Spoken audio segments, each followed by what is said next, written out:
The best thing you can do to break your fast, and this is very, very important, let's talk about how to break a fast. So if you're doing intermittent fasting, breaking a fast is transitioning from fasting, which is not eating any calories, not having any food in your body, to when you break the fast with that first meal of the day. We're going to talk about proteins, fats and carbs, which ones to use to break your fast, which ones not to use, and then for the bonus tip at the very, very end of this video, I'm going to share with you what to break your fast with, what foods to eat, and I'm also going to tell you what foods I eat because I've been developing the way I break my fast for the last few years.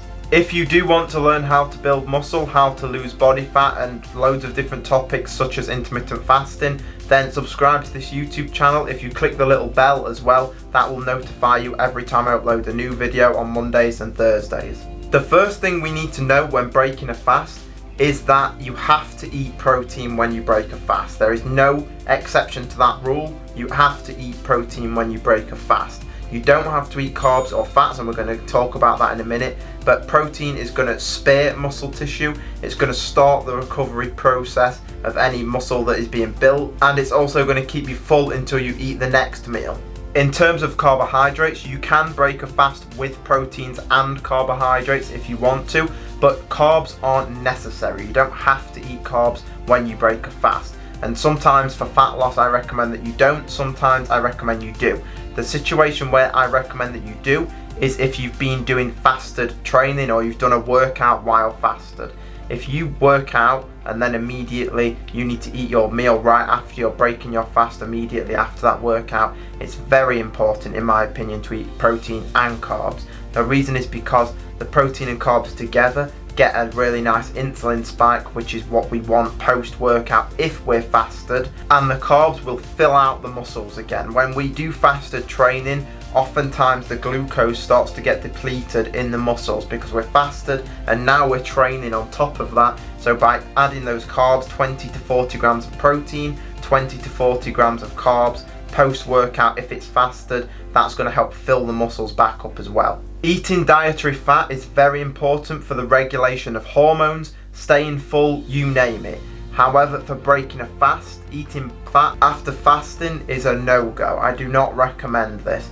The reason why is because when we break a fast, we're very insulin sensitive. That means any food that we eat, we have a big spike in insulin, especially lean proteins, carbs, or high glycemic index carbohydrates. So when we eat that 20 to 40 grams of protein and possibly 20 to 40 grams of carbohydrates, we have a nice insulin spike there, which we want post-workout if we've eaten, or if we just eat the protein and we're not having carbohydrates, we're still going to have a moderate insulin spike from the lean protein. Simply put, when we have that spike in insulin, the cell opens up and basically that fat will go straight into body fat storage. So we don't want to eat fat when breaking a fast. Now, don't forget about fat because it's very important to eat fat every day. It's one of the most, if not the most, important nutrients that we can have every day. And so what I recommend doing is your next 2 meals later in the day should be higher fat so that you can make up and make sure that you have enough fat per day.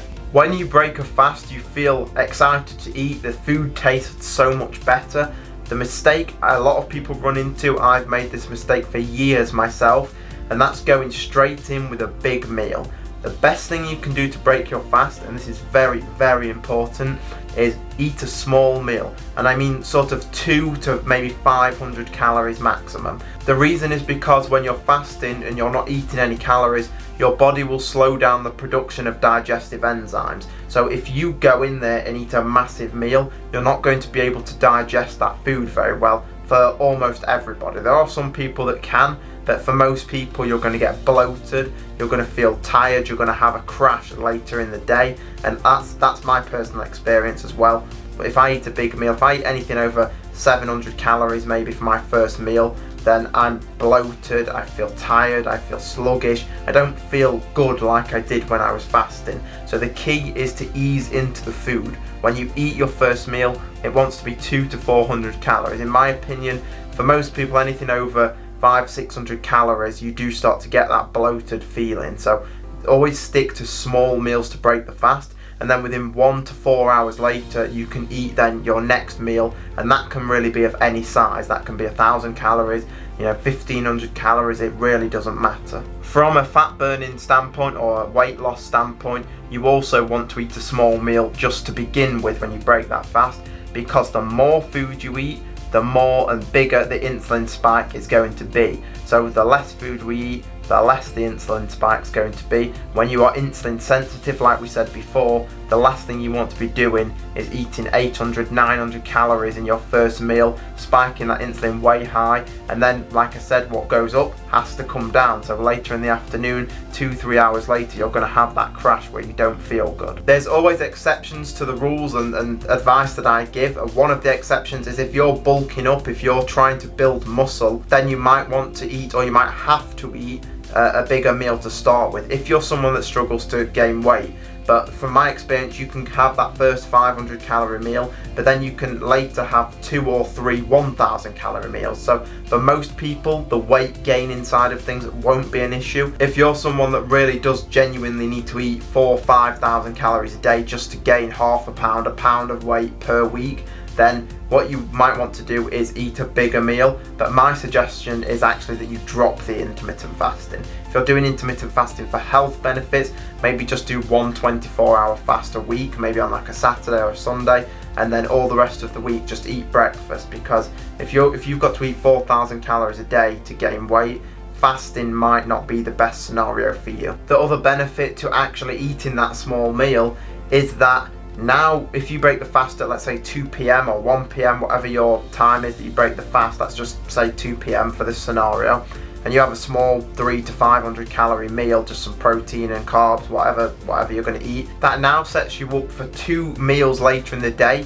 that are going to be bigger meals, so you're going to be able to enjoy it more. When people are trying to lose weight or get lean, it's very hard, a lot of other coaches, the way that they teach, because you eat breakfast in the morning, and just to say, I'm not against eating breakfast, but then that means you literally go half of the day feeling starving, and that's why people quit. The reason I love intermittent fasting is not just the health benefits, but if you're not eating till 2 p.m, you eat that small meal, that now gives you the opportunity to have another meal at 5 p.m, another meal at 8 p.m. Those meals could be, both 2 800 calorie meals, depending on how much, how many calories you need to eat to lose body fat per day.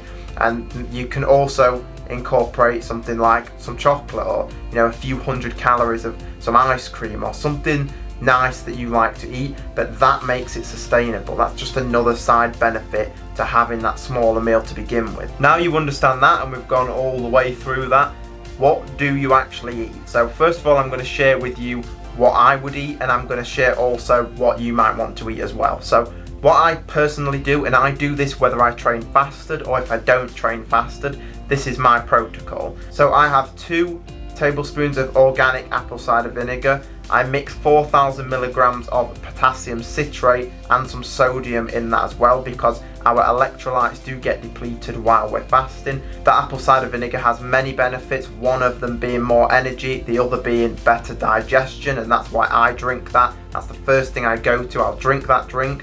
Then immediately after, I take 3 capsules of digestive enzymes, which really are not necessary. I personally don't recommend spending your money on them, because it's more of a thing that benefits people who are older, in the 40s and 50s. The only reason I do it is because I'm really sold on optimizing everything that I can. So that's why I do it, and I have the extra money to do it. I don't recommend that for most of you, unless you just have, some extra money you want to spend on that. But you can do your own research on that.